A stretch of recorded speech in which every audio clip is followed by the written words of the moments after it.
Hello families, இன்றைக்கி நம்ம எங்கே வந்திருக்கோம் அப்படின்னு பார்த்தீங்கன்னா ஹைக்யூ ரெஸ்டாரண்ட் அப்படின்ற ஒரு ரெஸ்டாரண்ட்டுக்கு வந்திருக்கோம். இது எங்கே இருக்குது அப்படின்னு பார்த்தீங்கன்னா உசிலம்பட்டியிலேருந்து மதுரை டுவர்ட்ஸ் மதுரை வர பாத்தில் வந்து ரைட் சைடு இருக்குது. இல்லை மதுரையிலேருந்து நீங்கள் உசிலம்பட்டி வரீங்க அப்படின்னா லெஃப்ட் சைடில் இருக்கும். ஸோ லன்ச் முடிச்சுட்டு வீட்டுக்கு போயிடலாம் அப்படின்னு சொல்லி பிளான் பண்ணியிருந்தோம்.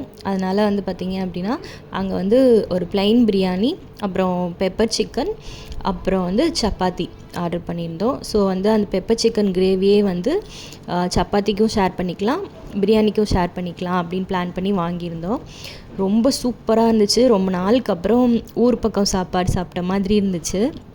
நல்ல ஸ்பைஸியாக யம்மியாக இருந்தது. அதே மாதிரி பார்த்திங்கன்னா ப்ரைஸுமே வந்து ரொம்ப ரீசனபிளாக இருந்தது. பிரியாணி வந்து 100 ருபீஸ் தான் நினைக்கிறேன். அதுக்கப்புறம் கிரேவி வந்து பார்த்திங்க அப்படின்னா அது மட்டும்தான் 220. ஏன்னா அது வந்து செட்டிநாடு கிரேவி. மீதி எல்லாமே வந்து ரொம்ப நார்மலான ப்ரைஸில் இருந்துச்சு. மதுரை டு தேனி, தேனி டு மதுரை நீங்கள் ட்ராவல் பண்ணுறீங்கன்னா கண்டிப்பாக அந்த ரெஸ்டாரண்ட்டை ட்ரை பண்ணி பாருங்கள்.